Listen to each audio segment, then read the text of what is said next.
Reborn of elite classroom episode 18। आकाश को अचानक अपने सामने देखकर अक्षत केतु से हैरान हो जाता है। उसे समझ ही नहीं आता कि उसे क्या कहना या करना चाहिए। अक्षत कुछ भी बोल पाता कि आकाश थोड़ा सा आगे बढ़ते हुए बोलता है, तुम यहाँ क्या कर रहे हो? और अभी अभी अक्षत उसकी इस बात का कोई जवाब दे पाता कि आकाश दोबारा से उसकी तरफ बढ़ते हुए नीचे की तरफ झांक कर देखता है और फिर थायराइड होते हुए दोबारा से अक्षत से बोलता है, क्या तुमने भी सब कुछ देखा था जो मैंने देखा? बताओ मुझे टुडे अभी अभी दिखाना। श्वेता को कैसे वह डीजे चली गई और तुम्हें जानवर को भी देखा था ना? मेरी आंखों का भ्रम तो नहीं हो सकता? इतना बड़ा कोई एक्सीडेंट तो नहीं हो सकता है? बताओ मुझे, तुमने भी सब कुछ देखा था जो मैंने देखा? आकाश पूरे भरोसे के साथ अपने बेस्ट फ्रेंड अक्षत से सवाल कर रहा था और अक्षत कुछ पल खामोश रहने के बाद अचानक से बोलता है, मैं तो बस इधर घूमने आया था। आचार्य से किसी की आवाज़ मुझे भी सुनाई दी तो वही बस में देखने चला, या फिलहाल कौन था मुझे समझ नहीं है। तुमने देखा कि यहाँ क्या हुआ? बताओ मुझे, तुम्हें कुछ देखा क्या? बताओ क्या देखा तुमने? क्लियर बताओ मुझे सब कुछ।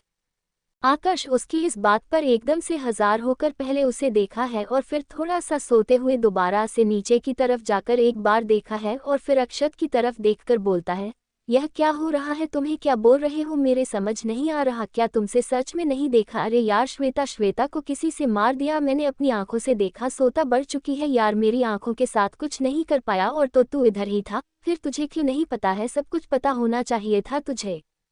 ऐसे कैसे हो सकता है कि इतनी दूर से मैंने देखा और इतने करीब होने के बाद भी तूने नहीं देखा? मुझे बहुत अजीब लग रहा है ये सब कुछ, लेकिन कुछ कर क्यों नहीं पाया? मैं अपनी जगह पर जैसे खड़ा सा हो गया था, प्लीज हो गया था। मुझे समझ नहीं आ रहा था कि मुझे क्या करना चाहिए और मेरी आंखों के सामने उसने श्वेता को भर दिया। यकीन करो कुछ नहीं कर पाया यार। ऐसे कब तक चलेगा? और कौन था वह? अजीब सा कॉस्टिव था। मुझे लगता कि ऐसा कुछ भी एडजस्ट करता है इस पृथ्वी पर जो मैंने अपनी आंखों से देखा है। अच्छा, दूसरी बातें सुनकर थोड़ा सा हैरान होता है और फिर उसे इतना ज़्यादा परेशान देखकर थोड़ा सा रिलैक्स करते हुए एक बार फिर से नीचे की तरफ देखा है और फिर बोलता है, मेरी बात सुनो, मुझे पता है कि कुछ ना कुछ तो यहाँ हुआ क्योंकि आवाज़ मेरे भी सुनी थी, लेकिन यकीन करो मेरे कुछ भी नहीं देखा है फिलहाल अभी तो नहीं, लेकिन मैं तुम्हारा साथ दे सकता हूँ। मेरा आवाज़ सुनी है यहाँ। अगर तुम कह रहे हो तो सच ही कह रहे होंगे, झूठ नहीं बोल रहे हो। कोई बात नहीं, फिलहाल मैं यहाँ से चलना चाहिए और तुम्हारी जगह कोई भी होता तो शायद वह फ्रिज ही हो जाता। और मुझे नहीं लगता कि ऐसा कुछ भी हुआ है, शायद तुम्हें कोई भ्रम हुआ होगा। अगर ऐसा कुछ भी हुआ है तो सुबह तक पता चल जाएगा। फिलहाल अभी यहाँ से चलते हैं, मुझे और कुछ ठीक नहीं लग रहा है। और वैसे भी तुमने जैसे कि कहा कि सब कुछ बहुत अजीब है, तो सच बताओ तो मुझे भी बहुत अजीब लग रहा है। प्लीज़ यहाँ से चलते हैं। कि ऐसा दवा क्यों? किसी मुसीबत में पड़ जाएगा कोई इंसान हमारे ऊपर आ जाए तो हम क्या करेंगे? आकाश को तो जैसे अक्षत की बातें समझ ही नहीं आ रही थी। वह एकदम पागलों की तरह इधर से उधर फिर से छत पर घूमने लगा और फिर अपने सर पर हाथ लगाकर बोलना है, इसका मतलब ये हुआ कि तुमने नहीं देखा कुछ भी? इसका मतलब मैं अकेले देखा? वह कोई भ्रम नहीं था। अगर वह भ्रम था तो ये भी भ्रम है कि तुम मेरे सामने खड़ी हो। नहीं, वह भ्रम नहीं था। तुमने आवाज़ सुनी ना? बताओ मुझे। चलो चलते हैं अभी के अभी वार्डन के पास सब कुछ बात कर आते हैं। या मुझे लगता है कि वह सहायता ही थी। श्वेता के अलावा कौन हो सकता है? आखिर प्लीज़ क्या हो रहा है और सब कुछ इतना अजीब क्यों है?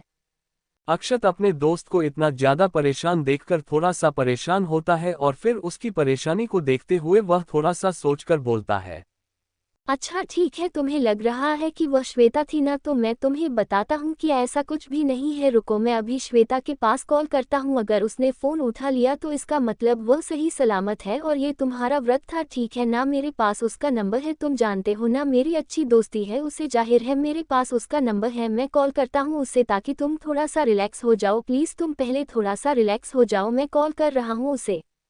उसकी बातें सुनकर आकर्षक थोड़ा सा रिलैक्स होता है और फिर वह भी एक्साइटेड हो जाता है ये जानने के लिए कि क्या श्वेता अक्षत का फोन उठाएगी या नहीं। अगर नहीं उठाएगी तो इसका मतलब है कि वह मर चुकी है, लेकिन इतनी रात में नहीं भी उठाएगी तो भी बाहर नहीं हो सकता है कि शायद वह सो रही है। नहीं, जब तक आकर्षक श्वेता को अपनी आंखों से नहीं देख लेता शायद उसे चैन नहीं आने वाला था। अच्छा, थोड़ा सा सोते हुए अपने पॉकेट से अपना फ़ोन निकलता है और फिर सहायता के पास कॉल करने लगता है। थोड़ी देर बेल जाने के बाद भी जब फ़ोन नहीं उठाता तो दोनों एक दूसरे को परेशान होकर देखने लगते हैं और फिर फ़ोन कट जाता है। आकर्षक एकदम पागलों की तरह बोलने लगता है, देखा तुमने, उसने फोन नहीं उठाया, क्यों नहीं उठाती? वह फोन जरूर उठाती, इतनी रात को अगर कोई कॉल कर रहा है तो जरूर कोई इमरजेंसी होगी ही सोचकर फोन उठाती हूँ, उठाती जरूर, लेकिन उसने फोन नहीं उठाया क्योंकि वह ठीक नहीं है, मुझे लगता है वह मर चुकी है।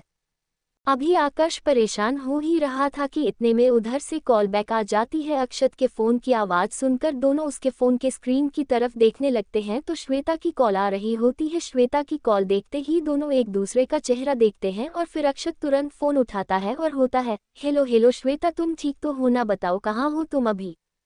ये सुनकर श्वेता उधर से बोलता है, क्या हुआ तुम्हें? तुम ठीक हो ना? इतनी घबराए हो, ऐसे क्यों लग रहे हो? सब ठीक तो है ना? बताओ मुझे, अचानक से इतनी रात में कॉल किया है, सब ठीक तो है ना? मुझे नहीं लगता है कि ऐसे ही बिना किसी वजह से कॉल की होगी, कोई बात तो जरूर होगी। बताओ तुम्हारी तबीयत खराब हो गई है क्या? अचानक से क्या हुआ है तुम्हें जो इस तरह अचानक से कॉल कर रहे हो? तो उसके इस तरह सवाल करने पर अक्षत और आकर्षक दोनों एक दूसरे का चेहरा देखने लगते हैं और फिर अच्छा थोड़ा सा सोते हुए बात को संभाल कर बोलता है, नहीं ऐसी कोई बात नहीं है, बस हम ऐसे ही थोड़ा सा तुमसे बात करना चाह रहे थे। फिलहाल अब हमारी बात हो गई है तो फिर बाद में बात करते हैं। पता नहीं कैसे शायद गलती से फ़ोन लग गया था, तुम्हें किसी और को लगा रहे थे। मैं तुमसे सुबह मिलकर बात करता हूँ, ठीक है ना? चलो फिलहाल के लिए अभी फ़ोन रखते हैं, बाय बाय, सो जाओ तुम भी, इतनी रात को डिस्टर्ब करने के लिए सो सॉरी। अक्षत इतना बोलने के बाद फ़ोन रख देता है और फिर आकर्षक की तरफ देखा है जिसे तो यकीन ही नहीं हो रहा होता है कि अभी अभी उसने इस श्वेता की आवाज़ सुनी जिसे अभी अभी उसने अपनी आंखों से मारता हुआ यही बिल्डिंग से नीचे गिरता हुआ देखा था और अभी वह कहीं भी नज़र नहीं आ रही है। ऐसा कैसे हो सकता है? इतना बड़ा ग्राम कैसे हो सकता है? अगर श्वेता का मरना भ्रम था तो ये भी तो भ्रम था कि वह इस छत पर आया था, लेकिन ये तो रियल है कि वह इस छत पर आया और अक्षत उसे छत पर मिल गया है। इतना बड़ा भ्रम उसके साथ कैसे हो सकता है? ऐसे नहीं हो सकता, वह उसने अपनी आंखों से देखा था श्वेता को मारती हुई, फिर अभी उसने इसकी आवाज़ सुनी हो। श्वेता कैसे हो सकती है? आकर्षक को फिलहाल तो भरोसा नहीं हुआ था, लेकिन जाहिर है अक्षत क्यों झूठ बोलेगा, यही सोचकर वह थोड़ा सा खामोश था। आकाश अभी भी काफी ज्यादा कंफ्यूज होकर इधर से उधर घूम रहा था, उसे समझ नहीं आ रहा था कि आखिर यह सब उसके साथ क्या हो रहा है। और फिर अक्षत की तरफ देखकर पूरे उम्मीद के साथ बोलता है, यार मुझे लग रहा है कि मुझे कुछ हो रहा है, प्लीज़, तेरी बहुत अजीब सा लग रहा है। अभी अभी मैं अपनी आंखों के सामने कुछ ऐसी चीज़ अच्छी जिसको बताते हुए भी मुझे अजीब लगता है, डर लग रहा है। ऐसा लग रहा था जैसे जैसे सब कुछ एकदम सच था। अगर अभी अभी तक श्वेत से बात ना कराई होती तो अभी तक मुझे यही लग रहा होता कि मैंने जो कुछ भी अपनी आंखों से देखा वह सब कुछ सच था और झूठ बोलने का तो कोई सवाल ही नहीं पैदा होता है। अक्षत उसे इतना ज़्यादा परेशान देखकर थोड़ा सा रिलैक्स करते हुए बोलता है, ठीक है यार, मैं तुम्हारी बात का पूरा भरोसा करता हूँ, हो सकता है यहाँ आसपास ऐसा कुछ हो जिसकी वजह से तुम्हें ऐसा लगा हो, लेकिन प्लीज़ तो पहले रिलैक्स हो जाओ, बहुत ज़्यादा परेशान हो ऐसा कुछ भी रही है? अभी अभी तुमने श्वेता से बात की है ना, उसकी आवाज़ श्री है ना, फिर क्यों परेशान हो रहे हो? प्लीज़ रिलैक्स हो, जो ऐसे बच्चों की तरह रिएक्ट मत करो, वह जिंदा है और बहुत जल्दी सब कुछ ठीक भी हो जाएगा, ठीक है ना? अक्षत के ताज़ा रिलैक्स करने पर आकर सब थोड़ा सा अच्छा महसूस करता है, लेकिन अभी भी उसकी परेशानी कब नहीं हुई थी और उसके दिमाग में काफ़ी सारे सवाल चल रहे थे जिनके जवाब वह हर हाल में जानना ही चाहता था। अक्षत आकर्षक को थोड़ा बहुत समझकर अपने साथ लेकर सीधे नीचे की तरफ आ जाता है और फिर उसके साथ रूम में बैठा हुआ बोलता है, प्लीज़ यार तुम अपना मूड ठीक करो, देखो सब कुछ ठीक हो जाएगा, सब तुम्हारे हिसाब से होगा, बस थोड़ा सा रिलैक्स हो जाओ। मुझे पता है कि तुम बहुत ज़्यादा परेशान हो इसीलिए ये सब कुछ समय नज़र आ रहा है, ऐसा कुछ भी नहीं है, सुबह सब कुछ ठीक हो जाएगा। तुम चाहो तो मेरे साथ मेरे रूम में सो सकते हो, यही आराम से सो जाओ, ऊपर जाने की ज़रूरत नहीं है। आकाश उसकी यह बातें सुनकर थोड़ा सा सोचता है कि शायद उसे छत के साथ ही रहना चाहिए और फिर वह वही आराम से बेड पर लेट जाता है। काफ़ी देर तक करवटें बदलने के बाद आखिर उसे नींद दे ही जाती है और वह सो जाता है। उसके सो जाने के बाद भी अक्षत अभी भी बैठा हुआ बस उसकी तरफ ही देख रहा था और फिर ना जाने कब सुबह हो जाती है। अगली सुबह आकाश की आंखें खुलती है तो एकदम से बोलता है, सर पकड़ कर उठना है। उसके सवे थोड़ा सा दर्द हो रहा होता है और फिर वह अपने आसपास देखा है तो उसे याद आता है कि रात में क्या हुआ था और फिर वह किस तरह अक्षत के ही रूम में उसके पास हो गया था। उसके बाद जब वह अपने आसपास नजर डालता है तो अक्षत उसे कहीं भी नजर नहीं आ रहा होता है। उसे समझ नहीं आता कि सुबह सुबह अक्षत कहाँ चला गया। वह वापस से सामने लगी घड़ी की तरफ देखा है तो अभी सुबह के 6:30 बज रहे होते हैं और फिर वह उठकर गली की तरफ निकलता है तो देखा है ज्यादातर स्टूडेंट्स इधर उधर भाग रहे होते हैं और आपस में कुछ अजीब बातें भी कर रहे थे कि यह कैसे हो गया, अरे नहीं ये सच नहीं हो सकता। हर दूसरे तीसरे महीने ऐसी कहानी कैसे सुनाई देती है, ऐसा कैसे हो सकता है, ये कोई छोटी बात तो रही है, चलो चलकर पता करते हैं। वह तो अक्सर बॉयज हॉस्टल आया करती थी ना, लेकिन ऐसा कब हुआ? क्या सच में उसको यहीं से मारा गया है? क्या सच में वह मर गई है? ऐसा तो नहीं हो सकता। आकाश अचानक से यह सब सुनकर काफी परेशान हो जाता है और फिर वह अक्षत को ढूंढने लगता है लेकिन उसे कहीं भी नजर नहीं आ रहा होता है। तो अचानक से वह अपने सामने से जा रहे हैं एक लड़के को पकड़ लेता है। वह लड़का एकदम से रुकते हुए आकाश की तरफ देखकर बोलता है, क्या हुआ भाई, कोई काम था क्या? मुझे बाहर जा रहा था अर्जेंट। आकाश उसकी इस बात पर एक तरफ से बोलता है, वही मैं भी जानना चाहता हूँ कि ऐसा क्या है जो तुम इस तरह भागते हुए बाहर की तरफ जा रहे हो, क्या कुछ हुआ है क्या? इस बात पर वह लड़का है रात होते हुए पहले आकर्षक को देखा है और फिर अपनी आंखें बड़ी करके उसे थोड़ा सा समझते हुए बोलता है, किस दुनिया में थे आखिर तुम, इतना सब कुछ हो गया और तुम्हें अभी तक पता भी नहीं चल? कोई लड़की मर चुकी है, वह भी हमारे हॉस्टल की बिल्डिंग से गिरकर, और बहुत बुरी तरीके से उसकी बॉडी को नोचा गया है। पूरा स्कूल इसीलिए परेशान है और तुम अभी पूछ रहे हो कि क्या हुआ है? छोड़ो मुझे जाने दो, मैं जा रहा हूँ उधर ही, तुम्हें चलना हो तो चल सकते हो। आकर्ष ये सुनकर तो जैसे फ्रिज हो जाता है, उसे कुछ समझ ही नहीं आता, उसे यकीन नहीं हो रहा होता है अपने कानों पर। अभी रात में अक्षत में उसे भरोसा दिलाया था कि ऐसा कुछ भी नहीं हुआ था और अभी सुबह सुबह ये जो बात पता चल रही है, क्या वह झूठ है? इसका मतलब उसे कोई भ्रम नहीं हुआ था, लेकिन उसने तो श्वेता से बात की थी। तो अगर श्वेता से बात हुई थी तो इसका यही मतलब हुआ कि श्वेता नहीं थी वह लड़की। तो आखिर वह लड़की कौन थी? इसका मतलब तो यही हुआ कि अक्षत झूठ बोला था। नहीं रही, अक्षत झूठ नहीं बोल सकता है, शायद उसे सच में नहीं देखा था। उसके पीछे झूठ बोल कोई वजह नहीं हो सकती है। वह आखिर किस बात को लेकर और क्यों झूठ बोलेगा? शायद मुझे ही कोई गलतफहमी हो रही है, मुझे जाकर एक बार फिर से अक्षत से बात करनी चाहिए। आकाश इतना सोचने के बाद उसे लड़के के पीछे पीछे जाने लगता है और फिर जब वह भीड़ करके पास जाता है तब तक उसे लाश को पैक कर लिया गया था और आकर्षक उसे देखने की कोशिश कर ही रहा था कि इतने में ही उसकी नज़र से खड़े अक्षर पर गई जो उसे ही देख रहा था। अक्षत और उसका जैसे ही आई कांटेक्ट होता है, अक्षत तुरंत उसके पास आ जाता है और थोड़ी सी सफाई देते हुए बोलता है, मुझे यकीन नहीं हो रहा है कि रात में आखिर श्वेता की जगह हमसे बात किसने की? तुमने जब कहा तो मेरे तुरंत तुम्हारे सामने उसके फ़ोन पर कॉल किया था और उसने हमसे बात भी की थी और वह आवाज़ भी श्वेता की ही थी। तो फिर आखिर सुबह ये सब कैसे हुआ? मुझे सच में नहीं पता, मैं बहुत ज़्यादा कन्फ्यूज हूँ और परेशान भी। आकाश इस बात पर बहुत ही ध्यान से अक्षत की तरफ देख रहा था। उसे समझ नहीं आ रहा था कि उसे अक्षत की बातों पर भरोसा करना चाहिए। जाहिर है अक्षत के पास झूठ बोलने के लिए कोई वजह भी तो नहीं है, तो उसे अक्षत पर भरोसा कर लेना चाहिए। और फिर वह अक्षत को थोड़ा सा रिलैक्स करते हुए बोलता है, ये सारी बातों से ही क्लियर होता है कि मैंने जो कुछ भी अपनी आंखों से देखा था वह गलत नहीं था, वह एक भ्रम नहीं था। तुमने भी आवाज़ सुनी थी ना? आकाश इस बात पर मुंह बनाते हुए बोलता है, हाँ पहले आवाज़ भी सुनी थी और शायद किसी की परछाई भी देखी थी, लेकिन मुझे लगा कि शायद वह तो, लेकिन तुम तो पीछे ही थे। पहले सच में आवाज़ सुनी थी और इसका यही मतलब हुआ कि तुम्हें कोई भ्रम नहीं हुआ था, तुम सच बोल रहे थे। आकाश अक्षत के इस बात पर भरोसा करता है और फिर बोलता है, तुम्हें क्या लगता है हमें चलकर पुलिस से बात करनी चाहिए? मुझे लगता है कि पुलिस इन्वेस्टिगेशन होनी चाहिए, बहुत ज़रूरी है ये, कोई आप बात रही है। और मुझे लगता है पहले भी जो एक तो हादसे हुए हैं वो हादसे नहीं थे, वह इसी तरह के बॉर्डर थे जिसको हड्डी नज़रअंदाज कर दिया। लेकिन अब ऐसा नहीं होगा, अब हम कुछ ना कुछ जरूर करेंगे, खामोश नहीं बैठेंगे, ठीक है ना? मेरे साथ चलो, पुलिस की तरफ चलते हैं। आकाश एकदम साक्षात का हाथ पकड़कर उसे आपके साथ ले जाने लगता है, लेकिन कुछ दूर जाने के बाद अक्षत उसे हाथ छुड़ाने हुए बोलता है, मुझे लगता है कि हमें इस पर थोड़ा सा सोचना चाहिए। अच्छा एक मिनट तो भी रुको, मैं थोड़ा अंदर जाकर बाहर आता हूँ, रुको मैं आता हूँ। अच्छा इतना बोलने के बाद अपना हाथ छोड़ना है और फिर वहां से दूसरी तरफ निकल जाता है। आकाश कुछ देर खड़ा उसे वहीं से देखा है, लेकिन उसका इंतजार करने लगता है कि वह वापस आएगा तो दोनों पुलिस के पास जाएंगे और आज ये जो हादसा हुआ है इसके लिए यूनिवर्सिटी के साथ जरूर से जरूर होगी।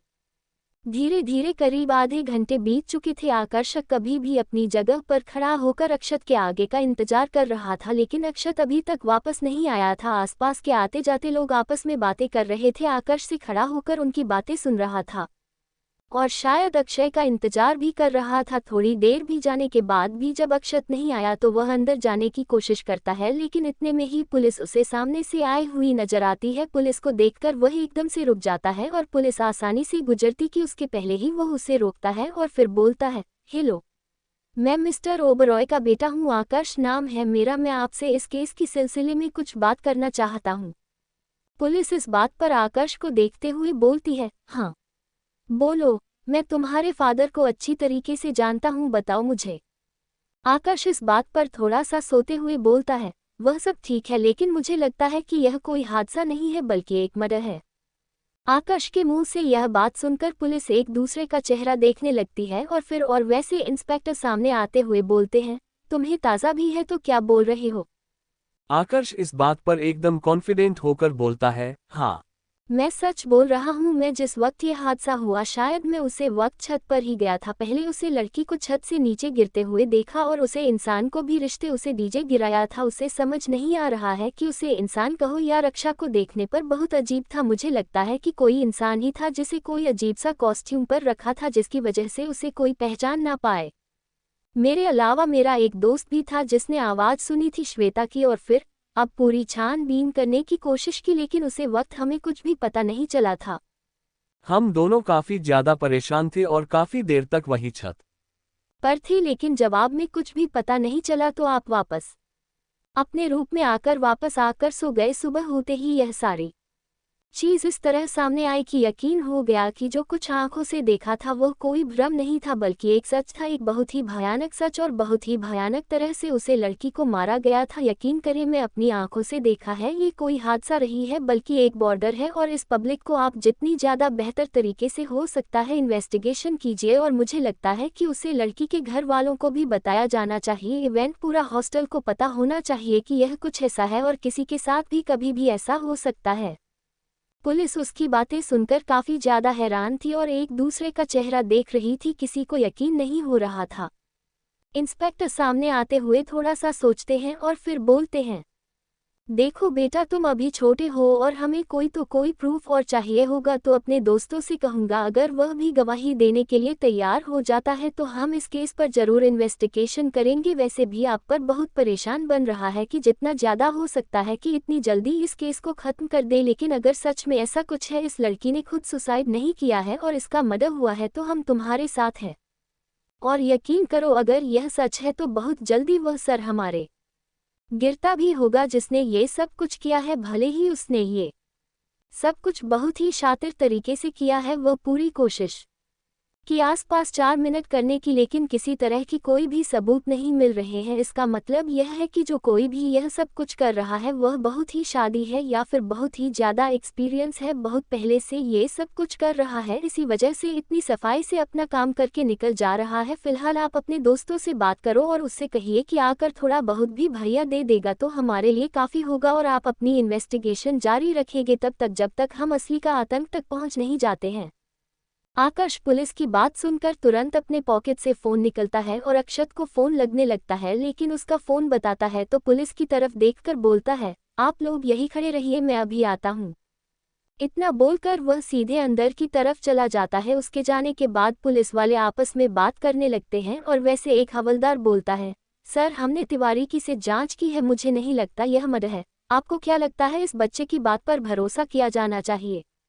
इंस्पेक्टर इस बात पर थोड़ा सा सोते हुए बोलते हैं, जाहिर है बच्चा इतने कॉन्फिडेंस से कह रहा है और जितना ज़्यादा प्रेशर हमारे ऊपर पड़ रहा है इसको बंद करने के लिए, हो सकता है कि इसके पीछे कुछ ऐसा हो जो शायद सब चाहते हैं कि किसी को पता ना चले और शायद ये बच्चा उसे राज को खोल दे, लेकिन कोई बात नहीं है, आगरा में थोड़ा बहुत भी सबूत मिल जाता है तो आप जरूर रिक्वेस्ट करेंगे और अच्छी तरीके से करेंगे, क्योंकि वह बच्ची जो भारी वह हमारे घर की भी हो सकती थी। अभी थोड़ा बहुत तो आपकी जिम्मेदारियां का ख्याल रखना होगा ना, हमारे भरोसे ही पूरा देश बैठा हुआ है और अगर अभी इस तरह लापरवाही करेंगे तो कैसा चलेगा। फिलहाल तो उसे लड़के का इंतजार है जिसे वह लेने के लिए गया है, और अगर इस बच्चों की बात पर जरा सी भी सच्चाई है तो पर उनके साथ हो, फिर मुझे इसकी कितनी बड़ी कीमत की राशि करनी पड़े। उद्धरण चिन्ह। आकाश अक्षत को ढूंढते हुए उसके रूम तक पहुंच जाता है और रूम का दरवाजा खोलकर देखा है तो उसकी आंखें फटी की फटी रह जाती है। अक्षत का चेहरे पर अजीब से बाल आ चुके थे और उसकी बॉडी भी थोड़ी बहुत फूली हुई लग रही थी। ये देखकर वह काफी ज्यादा हैरान होता है, लेकिन फिर उसे इग्नोर करते हुए अक्षत के पास जाता है और फिर बोलता है, ये सब क्या हो रहा है तुम्हारे साथ, तुम ठीक तो हो रहा? अच्छा, तो उसकी बात सुनकर खुद को कंट्रोल करने लगता है, रखते चेहरे पर हाथ लगने लगता है। फिलहाल आकाश इस चीज को इग्नोर नहीं करता, पूरी तरह से नोटिस कर रहा होता है, लेकिन सबसे ज्यादा जरूरी था कि पुलिस के पास जाकर गवाही दे और वह अक्षत का हाथ पकड़कर अपने साथ लेकर जाते हुए बोलता है, ये कैसे, क्या हो रहा है ताजी, कुछ लगाया है क्या तू? मुझे समझ नहीं आ रहा है, फिलहाल छोड़ो ये सब, चलो मेरे साथ, बहुत जरूरी काम है। उद्धरण चिन्ह। अक्षत को इस बात का अंदाजा ही रही था कि आकाश उसे लेकर कहाँ जा रहा है। फिलहाल वह उसके साथ चल पड़ता है और रास्ते में उससे कई बार सवाल करता है कि वह दोनों कहाँ जा रहे हैं, लेकिन आकाश उसे सीधे लेकर बाहर की तरफ चला आता है जहां पुलिस खड़ी हो दोनों का बहुत ही बेसब्री से इंतजार कर रही थी। जैसे ही वह दोनों सांवरे आते हैं एकदम से पुलिस एक्साइटेड हो जाती है सुनाने के लिए कि आखिर क्या ये लड़का सच बोल रहा था। अक्षत आपके सामने पुलिस को खड़ा देखकर एक पल के लिए हैरान होता है और दूसरे पल आकाश की तरफ देखकर बोलता है, ये सब क्या है, या पुलिस खड़ी हुई है, क्या ये हमारा इंतजार कर रहे थे? आकाश को तो जैसे अक्षत की बातें सुनाई ही नहीं दे रही थी, वह उसकी बातों को एकदम से इग्नोर करते हुए पुलिस के सामने आता है और फिर अक्षत की तरफ इशारा करते हुए बोलता है, मेरे साथ मेरा बेस्ट फ्रेंड भी था कल रात मेरे साथ, यकीन करें इससे भी आवाज़ सुनी। अक्षत बताया आपको कि इसलिए सब कुछ अपने कार्डों से सुना और मैंने देखा है, यकीन करें मैं अपनी आंखों से देखा है, सच बोल रहा हूँ, ये कोई भी हादसा नहीं है बल्कि एक मर्डर है, मर्डर, प्लीज मेरी बात का यकीन करें। अक्षत तुम बोलो ना, कुछ लोगों से कहो कि मैं सच बोल रहा हूँ, टुडे भी तो सुना था ना अपने कार्ड में से आवाज, भले ही तुमने कुछ देख रही, तुम्हारा इतना बोल देना कि तुमने सुना था काफी हो गई लोगों के लिए। अक्षत एक पल के लिए साहब ने कड़ी पुलिस को देखता रह जाता है और दूसरे ही पल आकाश की तरफ देखा है। आकाश उसकी खामोशी पर पलट कर फिर से उसकी तरफ देखा है और फिर बोलता है, अक्षत क्या प्रॉब्लम है, तुम चुप क्यों हो, बोलो ना, अब देखो वह तुम्हारा इंतजार कर रहे हैं, प्लीज बताओ। अक्षत दूसरे ही पल एकदम से सोते हुए एक गहरी सी सांस लेकर पुलिस की तरफ देखा है और फिर बोलता है, सच बताओ तो ये कल रात काफी ज्यादा घबराया हुआ था, शायद से कोई बराबर हुआ था, उसे लगा कि अगर मैं साफ साफ निकल जाऊंगा तो इसे लगेगा कि यह पागल हो रहा है, ये कहीं और ज्यादा घबरा जाए, इसलिए मैं झूठ बोला और इसे कहा कि दे जो कुछ देखा वह पहले शायद सुना, लेकिन ऐसा कुछ भी नहीं था। प्लीज आप लोग इन्वेस्टिगेशन अपने हिसाब से करिए, इसकी बातों में बताएं, मुझे लगता है ऐसी कोई गहरा सदमा लगा है। अक्षत की बातें शुक्र पुलिस आपस में एक दूसरे को देखने लगते हैं और फिर आकाश की तरफ देखते हैं जो गुस्से में आग बबूला हो चुका था। वह एकदम से परेशान होते हुए बोलता है, अक्षत यह क्या बकवास कर रहे हो, तो मैं खुद अपने कार्डों से सुना था, मेरे बगैर कुछ बोल ही तुमने इतनी सारी बातें कह दी थी और अब तो पीछे हट रहे हो, प्लीज बताओ मुझे ऐसा क्यों कर रहे हो, तो इन लोगों को बताओ यार, यह कोई छोटी बात नहीं है, मेरी बात बनो और सच बताओ, सब कुछ सुना था, देखा था। और आकाश अभी अपनी बात कंप्लीट करता कि उसके पहले ही एक हवलदार चुप करते हुए बोलना है, बस करो तुम पुलिस के सामने उसे फोर्स नहीं कर सकते हो, उसे जो कह रहा था उसने कह दिया, मुझे लगता है तुम्हारे दिमाग को इलाज की जरूरत है। जब उसके साफ साफ बड़ा कर दिया और उससे बात भी दिया कि उसने ऐसा क्यों कहा था कि उसने कुछ सुना है ताकि तुम और ज्यादा परेशान ना हो जाओ, तुम्हारी रात और बुरी न गुजरे, तुम्हारा दोस्त अच्छा है इसलिए खामोश, दोबारा बगैर कोई चीज क्लियर हुए इस तरह पुलिस का वक्त मत बर्बाद करना। पुलिस आकाश की बातें भी पूरी नहीं सुनती और वहां से गुस्से में चली जाती है। आकर्षक उन्हें जाते हुए कुछ पल देखा है और दूसरे ही पल पीछे मुड़ता कि उसके पहले ही अक्षत गुस्से में उसका कॉलर पकड़कर उसे किनारे वाली दीवार में ले जाकर चिपक देता है और बहुत ही गुस्से में उसकी आंखों में देखते हुए बोलता है, तुम्हारा दिमाग खराब हो गया है क्या, बगैर मुझसे पूछे तुम्हारी हिम्मत कैसे हुई पुलिस तक जाने की, एक बार तुमने मुझे डिस्कस करना जरूरी नहीं समझा और सीधे पुलिस के पास पहुंच गए, आखिर तुम्हारी प्रॉब्लम क्या है, ये पिचकारी हरकतें कब बंद करोगे तुम? आकाश उसके इस क्रिया पर काफी ज्यादा हैरान था। उसे समझ नहीं आ रहा था कि आखिर यह किस मिट्टी का बना है। जिस वक्त उसे गुस्सा होना चाहिए उसे वक्त यह अपना गुस्सा दिखा रहा है, जबकि गलती इसकी साफ साफ है। इसे झूठ बोल दिया पुलिस के सामने और फिर अब उल्टा गुस्सा दिखा रहा है। यही सोचकर आकर सब गुस्से में उसे एक जोरदार मुक्का का खींचकर उसके मुंह पर बढ़ता है और फिर बोलता है, हरामखोर, मैंने तुझ पर भरोसा किया था। तूने साफ साफ खुद अपनी जुबान से आकर मुझसे कहा था कि अपनी आंखों से तुमने नहीं देखा, लेकिन अपने कानों से सूरत तुमने किसी की आवाज सुनी थी और अभी अपनी जुबान से पलट गया और ऊपर से मुझे गुस्सा दिखा रहे हो। तुम्हें जान से मार दूंगा, मैं तुम्हें अच्छी तरीके से जानता हूँ, समझ आई तुम्हें? आकाश अभी अपनी बात बोल ही रहा था कि अक्षत एकदम से चिल्लाते हुए उसे चुप करने बोलता है, मेरी बात ध्यान से सुनो, मैं तुम्हें कोई नुकसान नहीं पहुंचाना चाहता हूं, इसलिए बेहतर होगा कि मेरे मामले से दूर रहो और तुम अभी मेरे बारे में जानते क्या हो? अभी तो बहुत कुछ ऐसा है जो तुम जानते ही नहीं। हो सकता है तुम्हें कल को ये भी पता चले कि श्वेता को मैंने ही अपने हाथों से मारा था। अक्षत के मुंह से यह बातें सुनकर आकर्षण के हाथ उसके कॉलर पर से ढीले पड़ने लगे और उसकी आंखें बड़ी हो चुकी थी। उसे तो अपने कानों पर भरोसा ही नहीं हो रहा था कि अक्षत अपनी मुंह से इतनी बड़ी बात बोल रहा है। आकाश बहुत ही हैरानी से अक्षत की तरफ देख रहा था और सोच रहा था कि आखिर यह ऐसा कैसे बोल सकता है, और फिर थोड़ा सा रिलैक्स होते हुए दोबारा से क्लियर करने के लिए बोलता है, तो मजाक कर रहे हो? ऐसा कभी नहीं हो सकता यार, मैं तुम्हें बचपन से जाता हूँ, ऐसा कुछ भी नहीं है, ऐसा हो ही नहीं सकता है, तुम झूठ बोल रहे हो, जरूर इसके पीछे जरूर कोई वजह है। अच्छा, दोबारा से उसका कॉलर पकड़ कर गुस्से में उसकी आंखों में देखते हुए बोलता है, वजह बताना जरूरी नहीं, समझता हूँ, मुझे जो कहना था मैं कह चुका हूँ, बस इसके आगे मैं कुछ भी नहीं कहना चाहता हूँ और मैं उम्मीद करता हूँ कि तुम इस बात को यही खत्म कर दोगे। अगर इसके आगे यह बात बढ़ी तो मुझसे बुरा कोई नहीं होगा। सिरी और तुम्हारी दोस्ती है, वैसे भी यह सब जाने के बाद शायद नहीं चलेगी और मुझे कोई खास फर्क भी नहीं पड़ता है। बेहतर यही होगा कि इस बात का यही समेत और खत्म कर दो। मैं नहीं चाहता हूँ कि यह बात और आगे बढ़े और किसी तरह का कोई ड्रामा क्रिएट हो।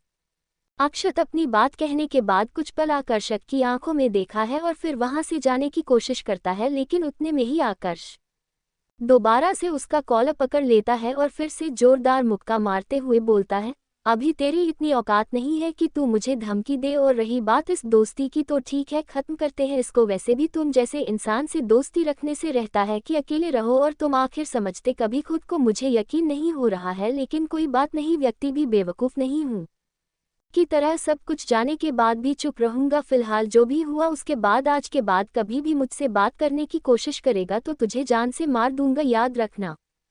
और हाँ, ये बात यही खत्म नहीं होती है, बस तू मुझसे बचकर राजा, कभी भी तेरा राज में सबके साथ दिला सकता हूँ और तुझे जड़ से खत्म कर सकता हूँ। इसके बाद कोई भी हादसा कर मेरी आंखों के सामने आया और मुझे पता चला कि उसे पर तो फुटबॉल बता दो, किसी पुलिस का इंतजार करूंगा, तुझे अपने हाथों से जान से मार दूंगा। इस बात को अपनी दीवार को जितनी जल्दी हो सकता है बताने और जितनी जल्दी हो सकता है मेरे बच्चों के सामने से दूर हो जा, और कभी भी मेरे आसपास नजर आने की कोशिश भी मत करना।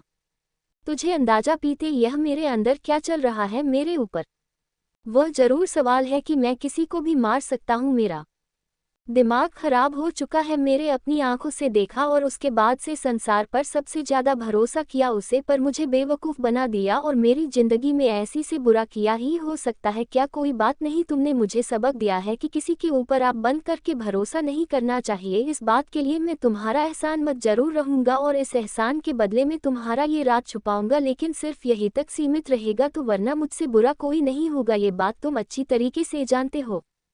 अक्षत कुछ पल खड़ा होकर उसकी धमकियां सुनता है और फिर आकाश की आंखों में काफी ज्यादा गुस्सा था और शायद नफरत भी। इतना सब कुछ बोलने के बाद वह वहां से धीरे से अपने कदम दूसरी तरफ बढ़ा लेता है। उसकी आंखों में तकलीफ भी थी और शायद उसका भरोसा टूटने का दर्द भी। अक्षत वहीं खड़ा कुछ पल उसे देखता रहा, लेकिन जैसे उसे कोई फर्क ही नहीं पड़ा। उसके जाते ही वह दूसरी तरफ निकल गया। आकर्षक बस पूरा टाइम यही सोचता रहा कि आखिर वह ऐसा कैसे कर सकता है।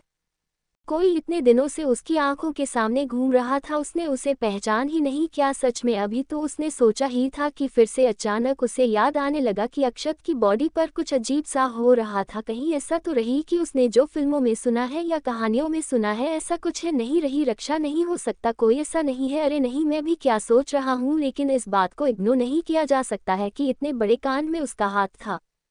जाहिर कुछ भी हो सकता है, लेकिन अब उसे हल्के में नहीं लेना है। इस पर मेरी पूरी नज़र रहेगी, इसके हर काम पर। यह कहाँ जा रहा है, क्या कर रहा है और किसके साथ कैसे कर रहा है। अगली बार अगर कहीं भी ये पकड़ा गया तो इसे अपने हाथों से मारूंगा और ख़त्म कर दूंगा। इसकी हिम्मत तो देखो, इतना सब कुछ करने के बाद कैसे उल्टा पूछे डांट रहा था।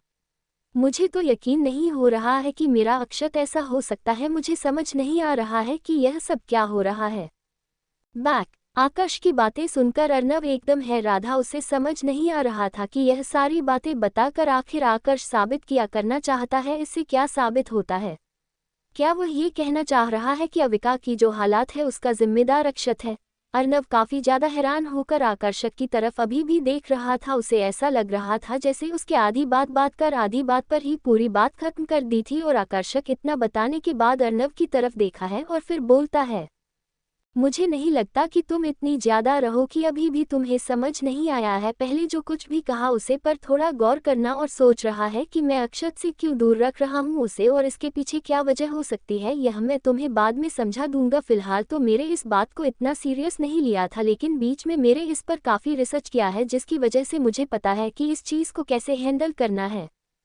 तो तुम्हें किसी चीज़ के लिए परेशान होने की ज़रूरत नहीं है। वजह बता दी है कि अक्षत से क्यों दूर रखना है और सबसे ज़्यादा ज़रूरी यही है। मैं ये तो पूरी तरह से कंफर्म नहीं कह सकता हूँ कि वही यह सारी चीज़ों के पीछे है, लेकिन वह सब कुछ जानता है। और यह भी हो सकता है कि वह खुद ये सब कुछ कर रहा हूँ। और यह भी पूरा कंफर्म हो सकता है कि उसे दिन उसने झूठ नहीं बोला था और शायद उसके अंदर ऐसा कुछ हो सकता है जो किसी को भी नहीं पता है। इसलिए सबसे ज़्यादा ज़रूरी है सीकर होना और वह तुम्हारा काम नहीं है। मैं देख लूँगा। तो फिलहाल उसे जितना ज़्यादा हो सकता है दूर रहो, क्योंकि मुझे तुम पर भी भरोसा नहीं है।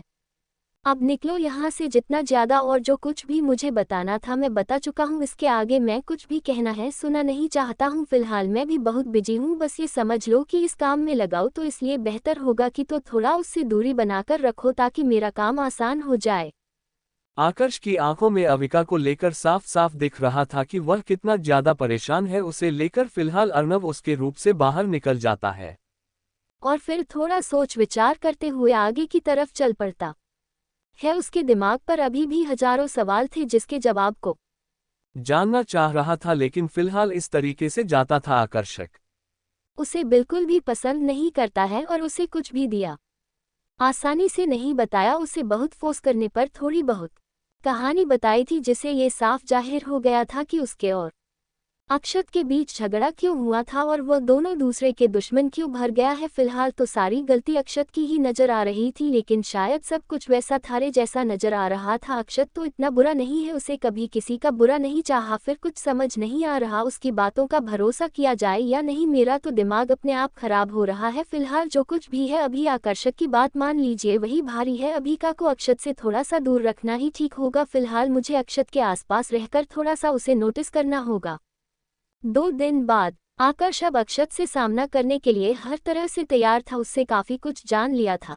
अविका की तबीयत में भी थोड़ा बहुत सुधार था और अक्षत भी थोड़ा सा शांत हो चुका था। शायद वह किसी अच्छे मौके का इंतजार कर रहा था या फिर इसके पीछे कोई और वजह थी, लेकिन वह फिलहाल अभी शांत था। वजह ये भी हो सकती है कि अक्षत को पता चल चुका था कि आकर्ष या फिर कोई ऐसा है जो उसकी सच्चाई जानता है, इसी वजह से वह शांत हो गया था। लेकिन फिलहाल अभी माहौल काफी ठीक ठाक लग रहा था। सुबह के 6 बजे रहे थे। अनिका अपने रूम से सुबह सुबह नहा धोकर पूजा करके सीधे अनिका के रूम में आ जाती है, जहां नित्या, अनिका और अर्नव 3 होते हैं। अंदर आने के बाद वह सब की तरफ थोड़ा एक साइड पेड़ से देख रही होती है, लेकिन उसकी तरफ कोई पलटकर भी नहीं देखा। ये देखकर वह थोड़ा सा मायूस होती है और सोचने लगती है कि यह लोग उसे इस तरह एक दौर क्या कर रहे हैं। आज तो इतना स्पेशल दिन है। हाँ, आज उसका बर्थडे था, लेकिन किसी को तो याद ही नहीं था। जैसे सब उसे ऐसे इग्नोर कर रहे थे कि मानो किसी को कुछ पता ही ना हो। फिर वह थोड़ा सा सोते हुए खुद से बात करते हुए बोलती है, शायद इन सब ने नोटिस ही नहीं किया, किसी को याद ही नहीं है। जाहिर है इसके पहले मेरा कोई अच्छा दोस्त भी तो नहीं था।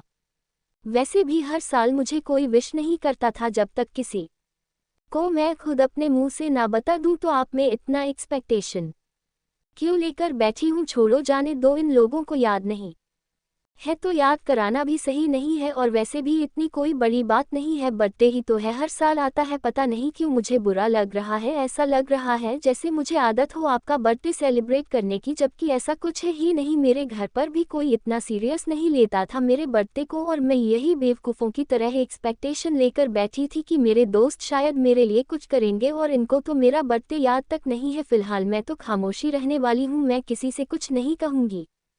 अनिका बहुत ही धीमी आवाज में खुद से बात करते हुए यही सब बोल रही होती है कि अर्नव एक बार पीछे की तरफ देखा है और फिर एकदम से बोलता है, अरे अनिका, सुबह सुबह जल्दी उठ गई आज तो। फिलहाल अब तो यहाँ आ ही गई हो तो फिर आप सब साथ में चलते हैं ना ब्रेकफास्ट के लिए, और वैसे भी आज सैटरडे है, रात में तगड़ी पार्टी करेंगे, ठीक है ना।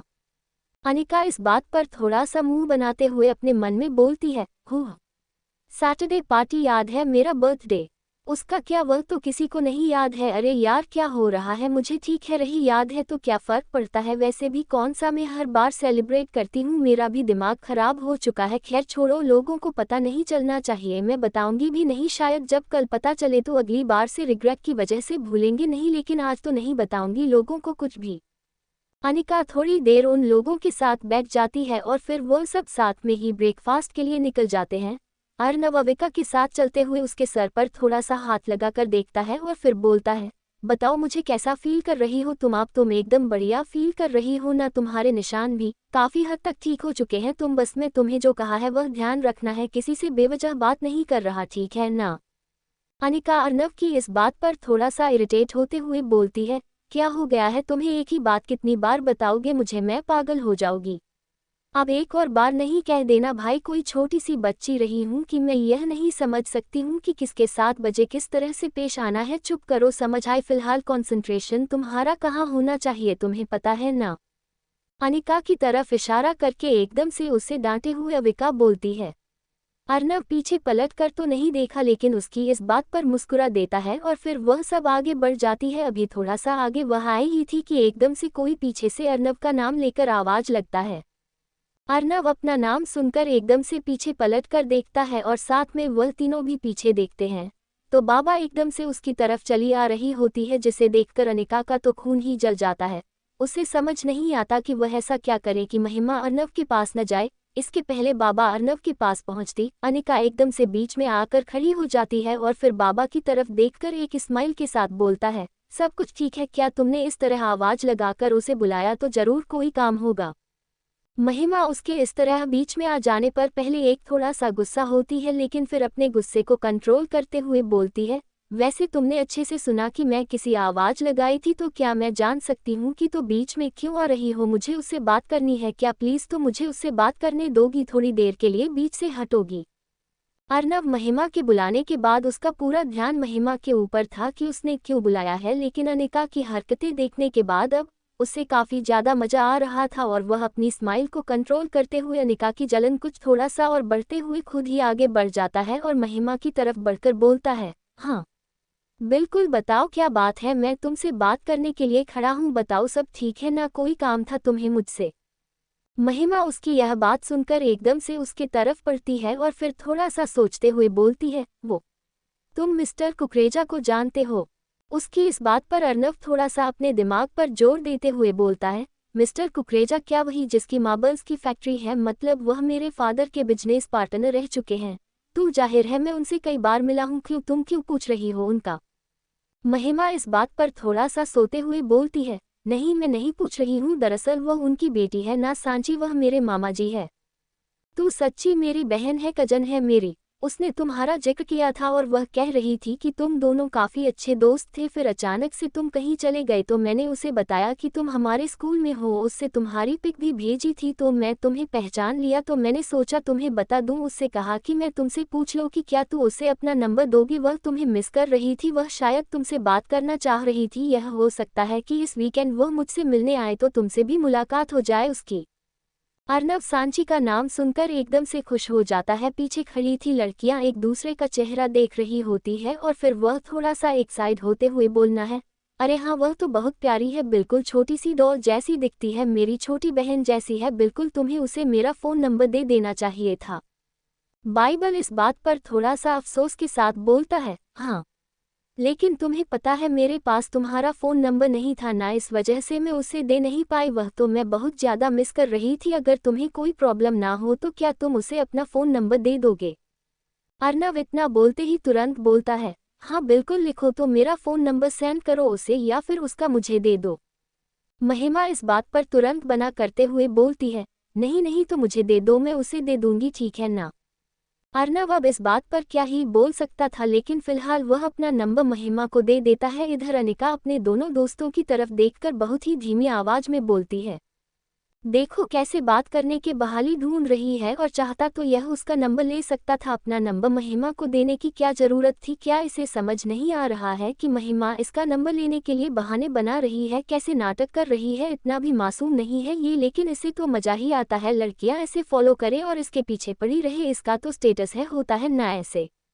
अनिका की यह जलन देखकर नित्या और अविका दोनों एक दूसरे का चेहरा देखकर मुस्कुरा लेते हैं। उन्हें तो कुछ समझ ही नहीं आ रहा होता है कि आखिर ये लड़की इतनी पिचकारी हरकतें कैसे कर सकती है। एक तरफ साफ साफ बना करती है कि ऐसा कुछ भी नहीं है और दूसरी तरफ इतनी ज्यादा पजेसिव है ये। खैर जो भी हो, बात तो उसे सही कही थी, लेकिन अर्नव भी क्या कर सकता था? जिस तरह डायरेक्ट वही बड़े उसका नंबर मांगा था, वह भी इस तरह का रीजन देकर वह बात भी नहीं कर सकता था। अनिका एक सेकंड और देखते हैं और फिर वहां से आगे निकल जाती है। उसके आगे जाते ही नित्या और अविका भी उसके पीछे पीछे चले जाते हैं। उसके इस तरह चले जाने पर अर्नव समझ जाता है कि शायद वह कुछ ज्यादा ही नाराज हो गई है, लेकिन फिलहाल महिमा ने उसे बातों में उलझा रखा था, जिसकी वजह से वह अभी भी वही खड़े होकर उससे बातें कर रहा था, और वह दोनों पता नहीं कहाँ की बातें खोलकर बैठे थे और एक दूसरे से बातें करने में बिजी थे। अविका कुछ पल उसके पीछे चलते हुए एकदम से उसे रोक कर बोलता है, क्या हो गया यार, तुम्हें थोड़ा सा भरोसा करो, भाई है वह मेरा भाई, उसे अच्छी तरीके से जानती हूँ, वह ऐसा बिल्कुल भी नहीं है, तुम देख नहीं रही हो वही बात किस तरह से बात करने की कोशिश कर रही है, अभी बेवजह उसे एम्बारस करके वहां से अभी तो नहीं सकता है ना। अनिका इस बात पर एकदम से वह दोनों की तरफ देखती है और अपनी जगह पर रुक जाती है और फिर बोलती है, तो उसकी तरफ से सफाई मत दो, सफाई देने की कोई ज़रूरत नहीं है, मैं अच्छी तरीके से जानती हूँ कौन क्या कर रहा है, फिलहाल मुझे इस बात से कोई फ़र्क भी नहीं पड़ता है, मैं बस वहाँ रुकना नहीं चाह रही थी क्योंकि मुझे भूख लगी है, ब्रेकफास्ट जल्दी से जल्दी करना चाहती हूँ, उसके बाद जब खत्म हो जाएगी तो वह खुद कर लेगा, तुम दोनों चाहती तो उसके साथ रख सकती थी, मेरे पीछे आने की ज़रूरत नहीं थी।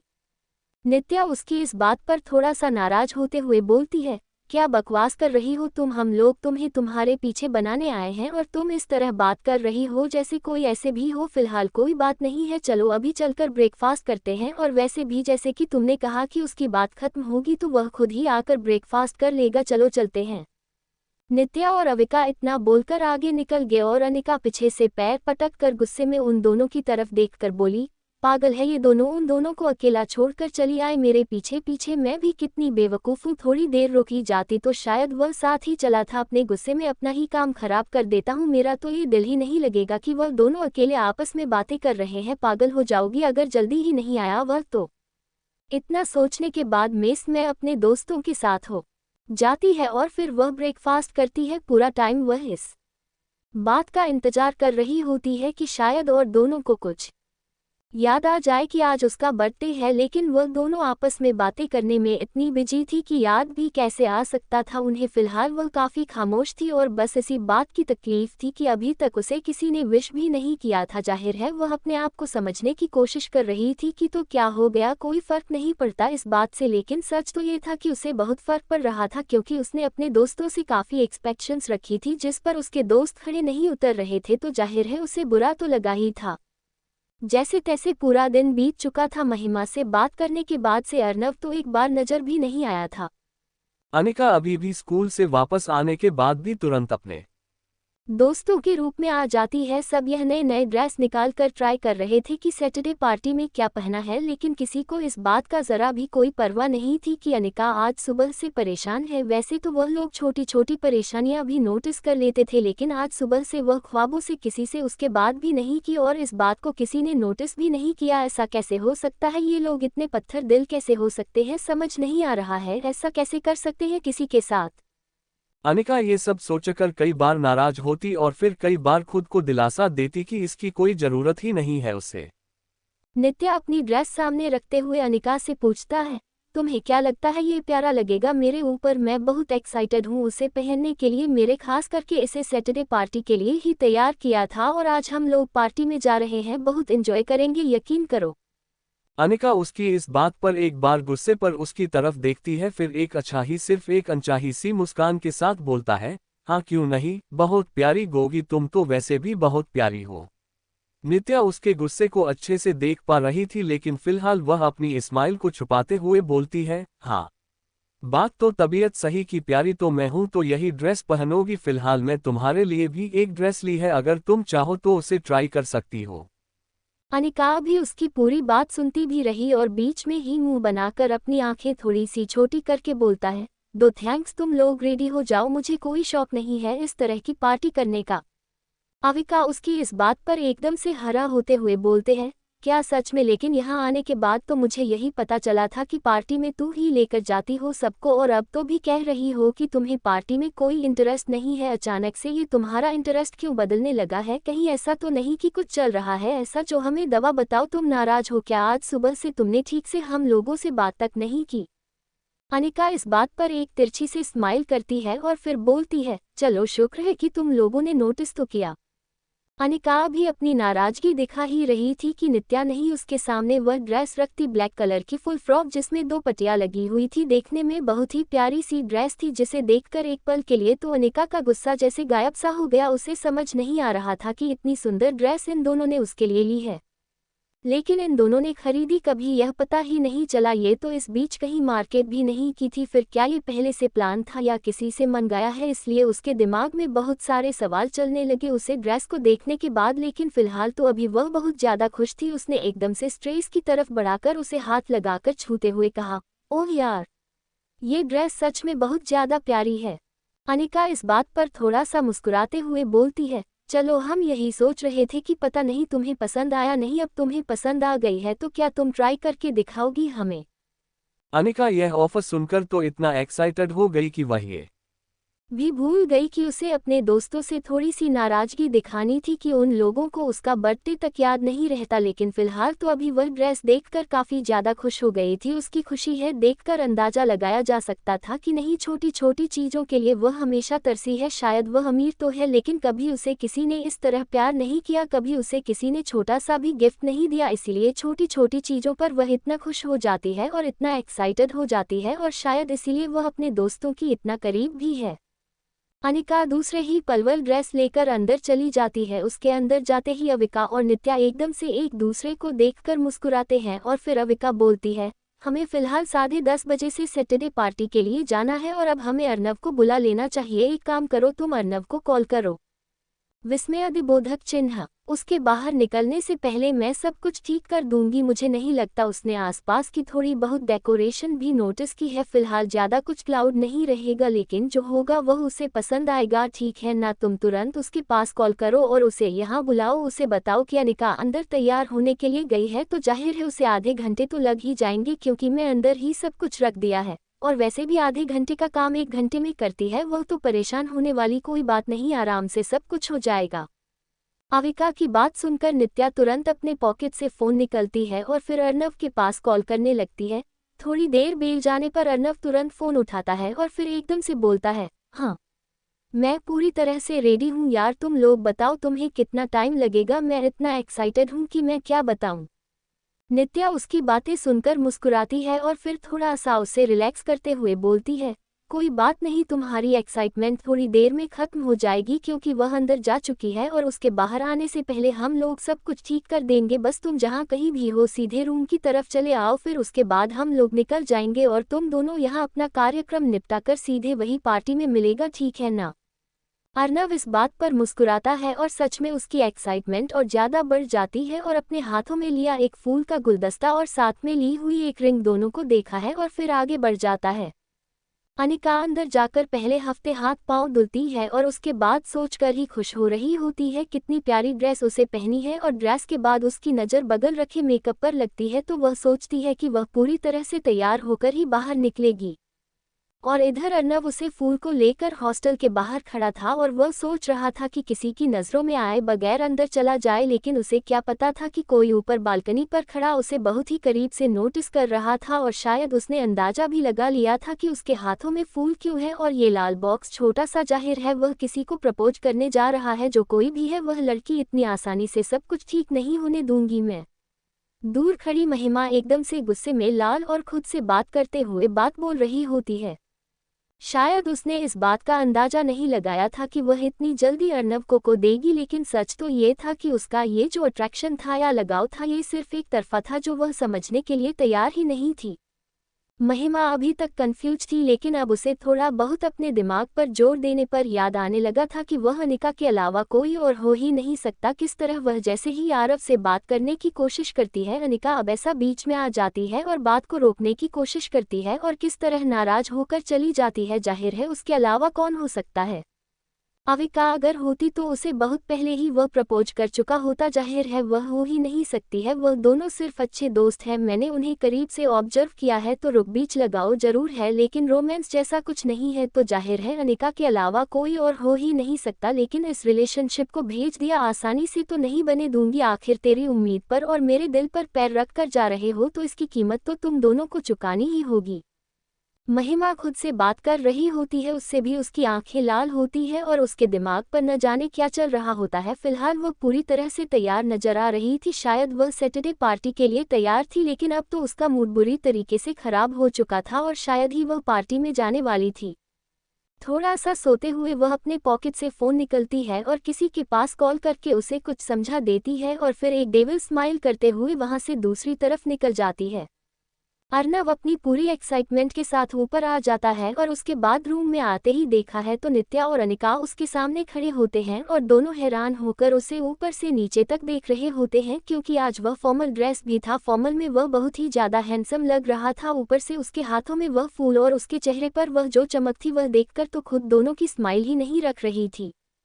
अविका एकदम से उसके कंधे पर हाथ रखते हुए बोलती है, मेरे प्यारे भाई थोड़ा अपनी एक्साइटमेंट को संभालो और वह भी थोड़ी ही देर में बाहर निकलेगी, शायद उसे देखकर कहीं बेहोश ना हो जाना। फिलहाल अभी हम लोग चलते हैं और हाँ तुम अच्छे से उसके साथ टाइम स्पेंड करना और उसे ज़रा भी अनकंफर्टेबल मत करना, क्योंकि किसी भी रिलेशनशिप का सबसे पहला टारगेट यही होना चाहिए कि सामने वाला कंफर्टेबल हो तुम्हारे साथ। उसे जितना ज़्यादा हो सकता है उतना ज़्यादा कंफर्ट देना और उसके बाद ही कोई कदम उठाना, समझ जाओगे तो मेरी बात को। अर्नव इस बात पर मुस्कुराता है और फिर बोलता है, वैसे तुम्हें बहुत हैंडसम हूँ और बहुत कॉन्फिडेंट भी हूँ, लेकिन यकीन करो आज मुझे बहुत अजीब लग रहा है, इसलिए पूछ रहा हूँ मैं ठीक तो लग रहा हूँ ना।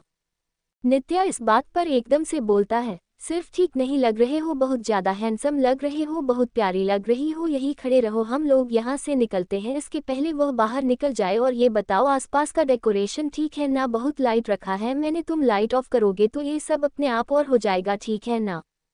इस बात पर अर्नव पहले आसपास देखा है और फिर मुस्कुरा कर बोलता है, हाँ ठीक है मुझे समझ आ गया सब कुछ, मैं सब हैंडल कर लूँगा। फिलहाल एक चीज़ और, तुम दोनों प्लीज़ साथ रहना, कोई किसी को अकेला नहीं छोड़ेगा। अभी तुमने मुझसे प्रॉमिस किया था ना कि तुम मेरी कोई बात नहीं टलोगी, प्लीज़ मेरी बात ध्यान से सुनो और अकेले कहीं नहीं जाना है, तुम्हें समझ आएगा, प्लीज़ तुम दोनों साथ ही रहना, चाहे जो हो जाए।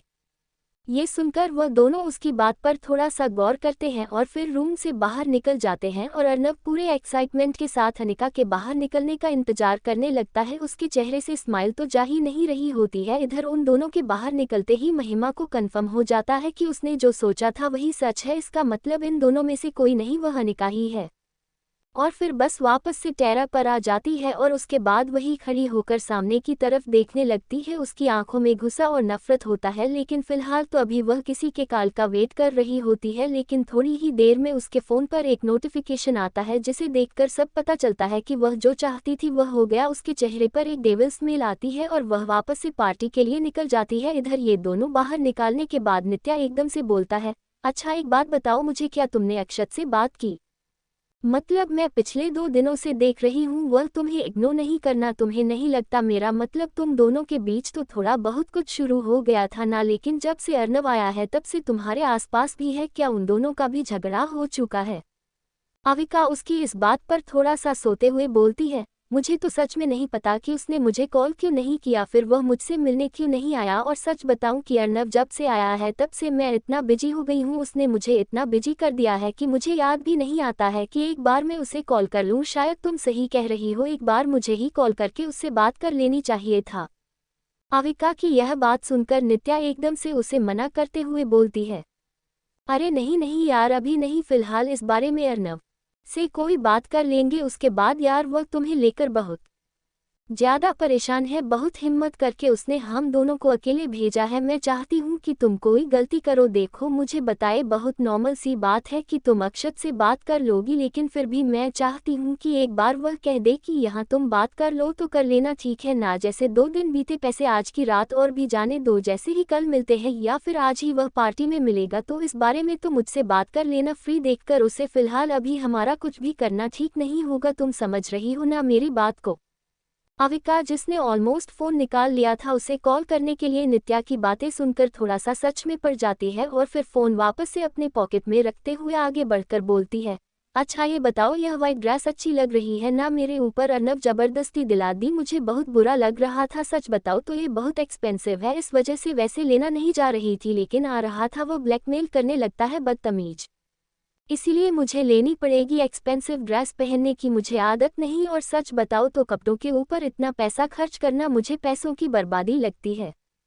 नित्या एक बार फिर ऊपर से नीचे तक उसे देखते हैं और फिर बोलती है, इस ड्रेस में तो बहुत ज़्यादा प्यारी लग रही हो, तुम तो वैसे भी प्रीति हो, लेकिन ये ड्रेस और भी ज़्यादा खूबसूरत लग रही है तुम्हारे ऊपर, तो तुम तो ना ही पूछा करो कि तुम कैसी लग रही हो। चलो, और वैसे भी वह भाई है तुम्हारा, अगर वह तुम्हें दिल रहा है तो तुम्हारा पूरा हक है कि तुम ले लो उससे।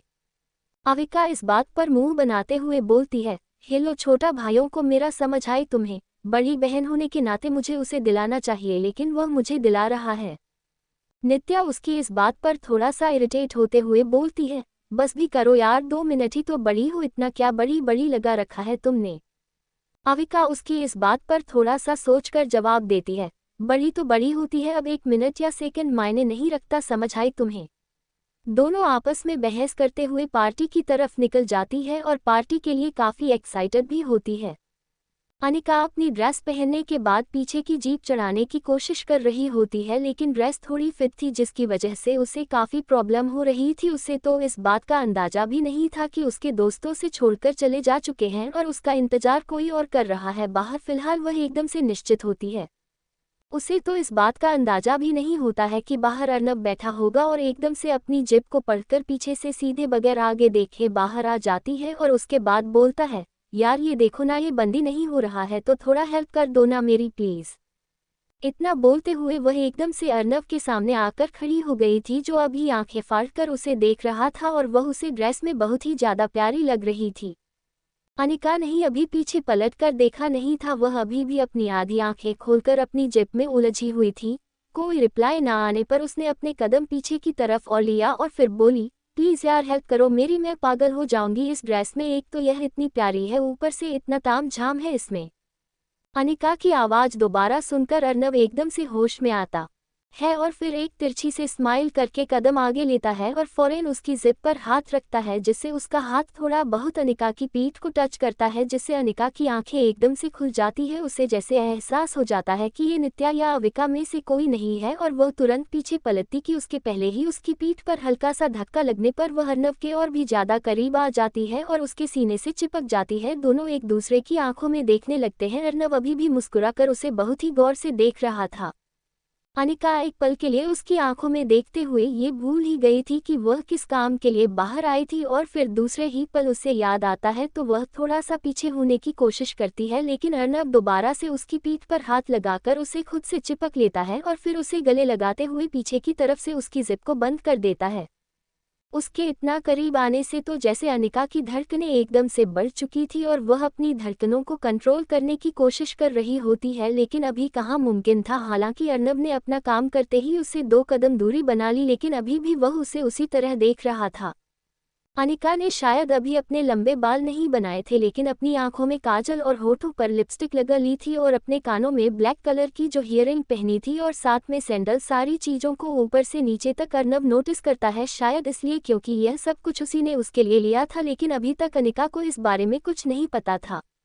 जिप बंद होने के बाद वह अभी भी अपनी नज़र झुकाकर खड़ी थी और उसे समझ नहीं आ रहा था कि क्या उसे वापस वॉशरूम में जाना चाहिए या यहीं रहना चाहिए, और आसपास का थोड़ा बहुत डेकोरेशन देखकर वह समझ चुकी थी कि यह सब कुछ अर्नव ने अरेंज किया है। अभी वह कुछ भी बोलते कि उसके पहले ही अर्नव बोल पड़ता है, तो मेरी चॉइस तुम्हारे ऊपर काफ़ी अच्छी लग रही है। मैं बस यही सोच रहा था कि पता नहीं तुम्हें मेरा गिफ्ट पसंद आएगा या नहीं, या फिर तुम्हारे ऊपर कैसा लगेगा ये सब कुछ। तुम तो इसमें बहुत ही ज़्यादा प्यारी लग रही हो, या ऐसा कह सकता हूँ कि तुम्हारे पहन लेने से इस ड्रेस की खूबसूरती और ज़्यादा बढ़ गई है। वहाँ की तुम बहुत प्रिटी लग रही हो।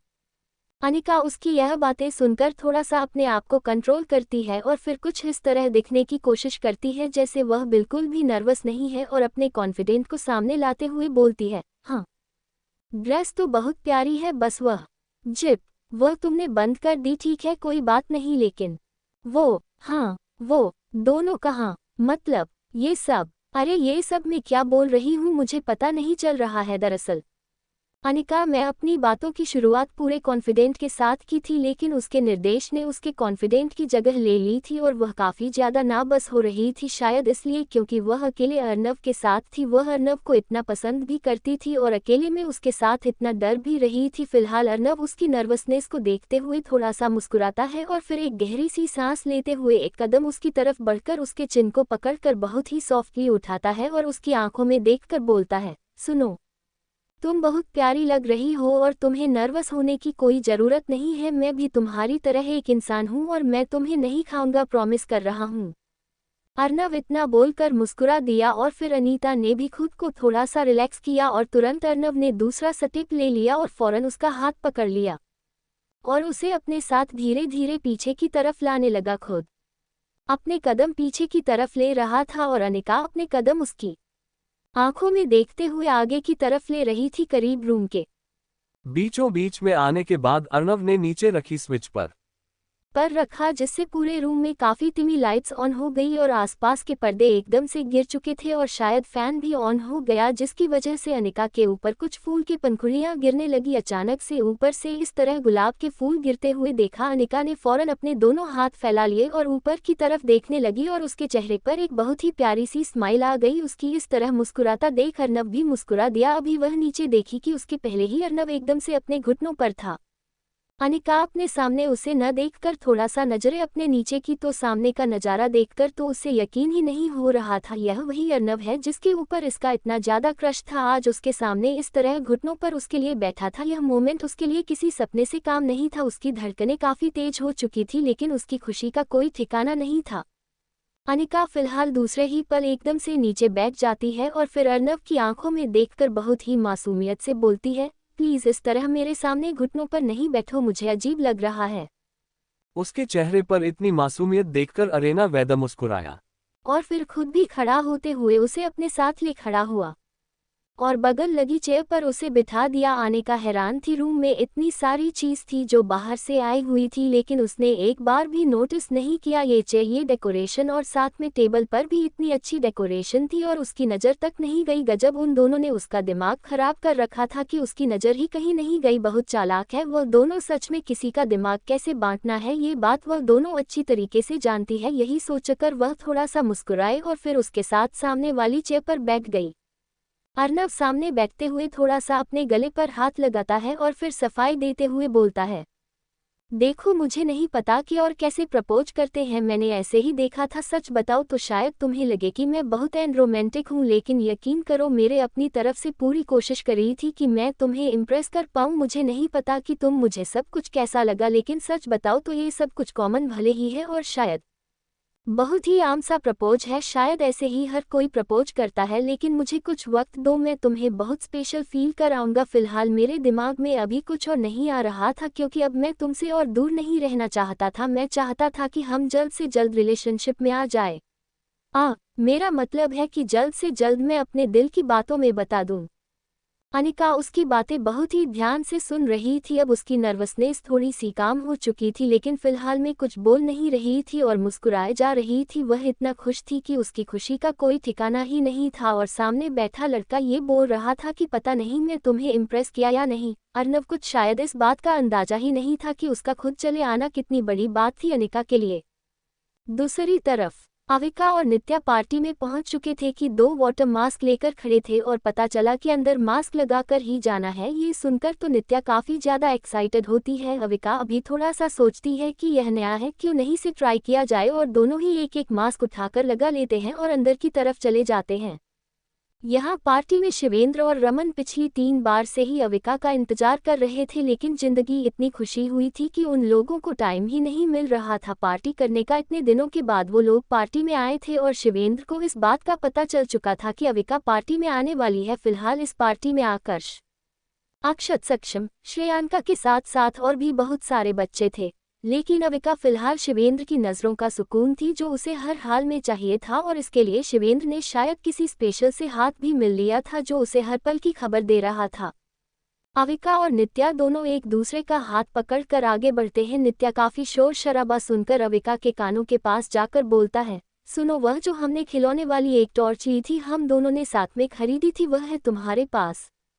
अविका इस बात पर थोड़ा सा कंफ्यूज होती है और फिर उसके कानों के पास जाकर तेज से बोलता है, यह क्या बोल रही हो तुम, मैं क्यों लेकर आऊंगी उसे यहाँ, वह तो मेरी अलमारी में पड़ी होगी कहीं, मुझे नहीं पता।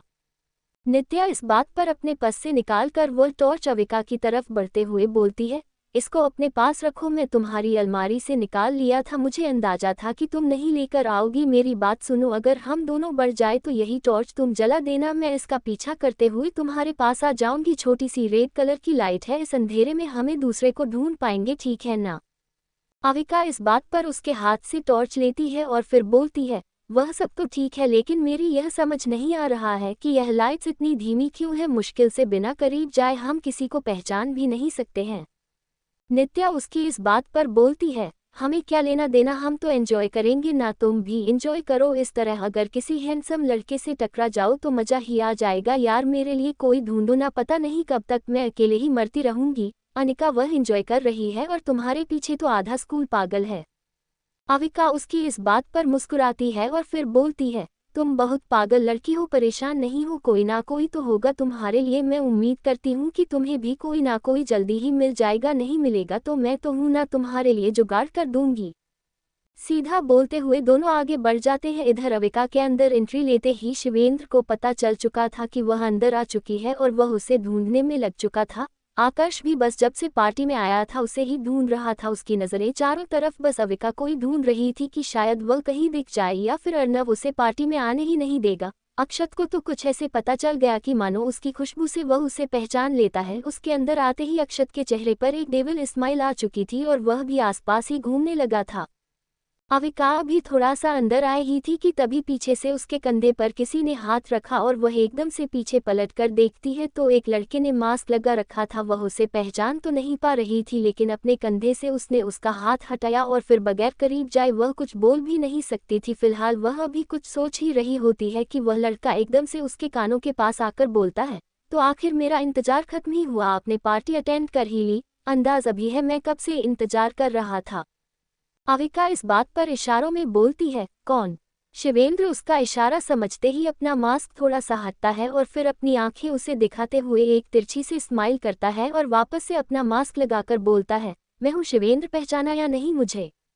फिलहाल आप कहाँ पहचानेंगे, आप तो मुझे ज़रा सा भी वैल्यू नहीं देती है, लेकिन आप मेरे लिए बहुत वैल्यूएबल है, इसीलिए मैं आपका इतने दिनों से इंतजार कर रहा था, अब आप आ ही गई है तो क्यों ना थोड़ी देर बात कर लिया जाए, अगर आपको कोई प्रॉब्लम ना हो तो। अविका अब समझ चुकी थी कि उसे थोड़ी बहुत बात तो उसे करनी ही चाहिए और फिर वह थोड़ा सा खुद को रिलैक्स करते हुए बोलती है, अच्छा ठीक है करते हैं, लेकिन अगर मुझे बात इम्पॉर्टेंट नहीं लगी तो मैं नहीं बात करूंगी। शिवेंद्र उसकी बात सुनकर फिर से मुंह बनाते हुए बोलता है, यार प्लीज़ ना, थोड़ी देर बात करने में क्या प्रॉब्लम है, अगर तुम थोड़ी देर मुझसे बात करोगी तो अच्छा लगेगा ना, वैसे भी पार्टी में आने के बाद लोग नए नए लोगों से मिलते हैं, दोस्ती करते हैं, लेकिन तुम तो पहले से ही मेरे लिए विचारधारा बनाकर बैठी हूँ कि मैं एक गलत इंसान हूँ, जबकि ऐसा कुछ भी नहीं है। यकीन करो यार, बस थोड़ी देर बात करते हैं ना, इतने दिनों का इंतजार था मेरा, आई प्रॉमिस मैं तुम्हें किसी तरह से इनकम्फर्टेबल नहीं करूँगा, अगर तुम्हें लगे कि मैं तुम्हें परेशान किया या ज़बरदस्ती कोई बात कर रहा हूँ तो तुम चली आना।